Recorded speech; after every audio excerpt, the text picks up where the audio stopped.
Meditations for every day in the year by Bishop Richard Challoner. September 12th, on the virtue of patience.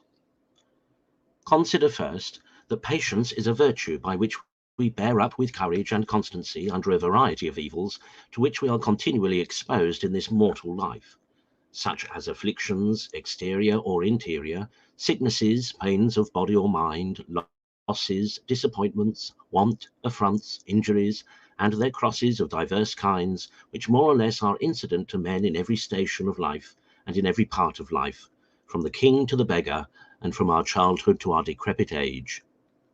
Now, under all these evils, the good Christian is supported by the virtue of patience, in such a manner as neither to be overmuch dejected, or cast down by any cross, accidents, or sufferings, nor upon these occasions to be put out of the road of virtue, or hindered from the love and service of God, but so as still to go on with courage in his way to heaven, carrying his cross after his Redeemer, without murmuring or repining. O my soul, how lovely is this Christian patience!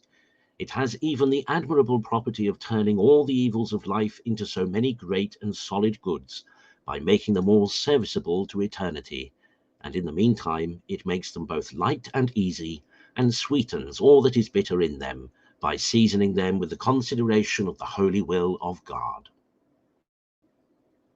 Consider, secondly, how much this virtue of patience is recommended to us by the great example of the Son of God, who, as he was never free from suffering in any part of his life, so he both lived and died in the exercise of patience, and by his patience redeemed the world. Then all the saints and martyrs, as they had their share in drinking of his cup of sufferings, so they have all run with patience to the fight set before them, looking on Jesus, the author and finisher of faith, who having joy set before him endured the cross, as the author of Hebrews 12 says, verses 1 and 2. They all in life possessed their souls in their patience, by St. Luke 21 verse 19. They all in death saved their souls by patience. Patience hath a perfect work, says St. James chapter 1 verse 4, that you may be perfect and entire, failing in nothing. He that is patient, saith the wise man in Proverbs 19 verse 14 verse 29, is governed with much wisdom. And again in Proverbs 16 verse 32, the patient man is better than the valiant, and he that ruleth his spirit than he that taketh cities.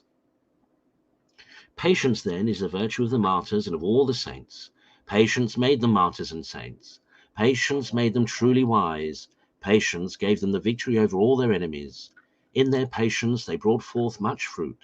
Patience made them perfect. Patience brought them to that incorruptible crown, which is given to none but those who by patience have lawfully strove for it and won it. O blessed patience, let me be so happy as to find thee and embrace thee. Let me live and die in thy company.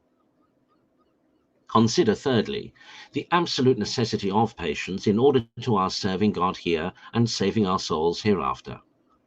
Patience is necessary for you, saith the Apostle in Hebrews 10:36, that doing the will of God you may receive the promise. For our life is a warfare upon earth, and in every part of our life we must expect to meet with trials, conflicts, and sufferings. Now patience turns all these to our good, but where patience is wanting, all goes wrong. We sin at every step. We cowardly give up the cause of God and our souls upon every slight occasion. We withdraw ourselves from the service which we were happily engaged in. We run from our colours. We fall a prey to the enemy. Oh, 'tis true that as there is no going to heaven but through many tribulations, Acts 14 verse 21, so there is no securing to ourselves that blessed kingdom but by much patience. Conclude, to give ear to the admonitions of the Spirit of God. Ecclesiasticus 2. Son, when thou comest to the service of God, stand in justice and in fear, and prepare thy soul for temptation. Humble thy heart and endure. Wait on God with patience. Join thyself to God and endure. Take all that shall be brought upon thee, and in thy sorrow endure, and in thy humiliation keep patience. For gold and silver are tried in the fire, but acceptable men in the furnace of humiliation. Happy they that practice these lessons.